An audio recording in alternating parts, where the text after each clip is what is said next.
तर जय महाराष्ट्र मित्रांनो, परत एकदा आपल्या यूट्यूब चॅनलवरती तुमचं सगळ्यांचं स्वागत आहे। आणि आज आपण बघणार आहोत छत्रपती शिवाजी महाराज वस्तू संग्रहालय। तर आता आपण आतमध्ये जातोय। हा मुख्य डोर आहे वस्तू संग्रहालयाचा। इथून आपल्याला आतमध्ये एंट्री करायची आणि समोर तिकीट काउंटर आहे, तिथून आपल्याला तिकीट काढायचे। तर एका जणांचे 5 रुपये तिकीट आहे। आणि हे वस्तू संग्रहालय सकाळी 10:30 वाजल्यापासून संध्याकाळी 6:30 वाजेपर्यंत चालू असते। आणि हा पहिला हॉल आहे वस्तू संग्रहालयाचा। आणि सेकंड हॉलमध्ये अशा काही तोफे वगैरे ठेवण्यात आलेले आहे प्रदर्शनासाठी। अत्यंत सुंदर अशा तोफे आहेत, त्या काळामधल्या तोफे आजही इथे ठेवण्यात आलेल्या आहेत। इकडे महाराजांचे जेवढे गड किल्ले आहेत त्या गड किल्ल्यांच्या प्रतिमा फोटो काढून इथे चिपकवण्यात आलेले ठेवण्यात आलेले आहेत। जेवढे काही किल्ले आहेत, रायगड सगळे किल्ल्याचे फोटो काढण्यात आलेले आहेत। आणि इथे काही म्हणजे ग्लास तांबे वगैरे ठेवण्यात आलेले होते त्या काळातलेच आपले। आणि अशा प्रकारचे महाराजांच्या काळातले नाणी वगैरे ते इथे ठेवण्यात आलेले आहेत काचेच्या बॉक्समध्ये। बघू शकता तुम्ही, एवढं दिसणार नाही काचेमध्ये असल्यामुळे, पण असे हे नाणी आजही तिचं ठेवण्यात आलेले आहेत।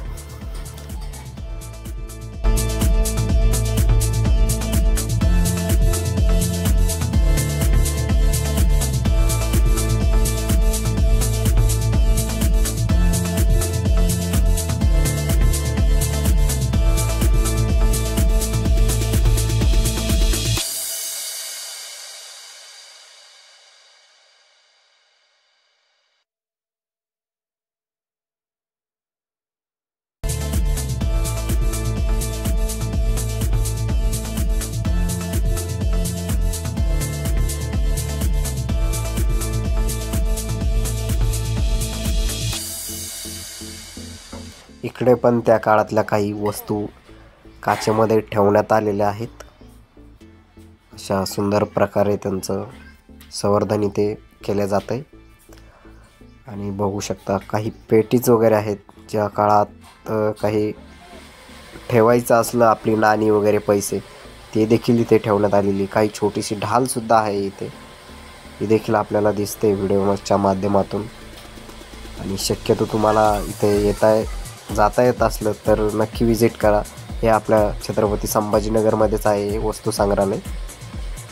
इथे थोडीशी माहिती दिली आहे, ही माहिती बघू शकता तुम्ही। आणि हा प्रकारे हे वस्तू संग्रहालय आहे, बघू शकता। त्या काळात राज्याभिषेकच्या टायमाला ती प्रतिमासुद्धा इथे लावलेली आहे। महाराजांच्या राज्याभिषेकच्या टायमाला जे राज्याभिषेक केला होता तेव्हा ही प्रतिमा अशी इथे लावण्यात आलेली आहे। बघू शकता तुम्ही, अशी सुंदर असा फोटो आहे हा।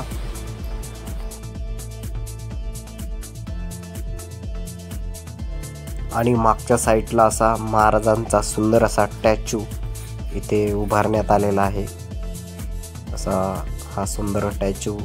आणि बॅक साईड आणि असेच नवनवीन व्हिडिओ बघण्यासाठी आपल्या चॅनलला सबस्क्राईब करा, लाईक करा। आणि व्हिडिओ बघितल्याबद्दल खरंच थँक्यू।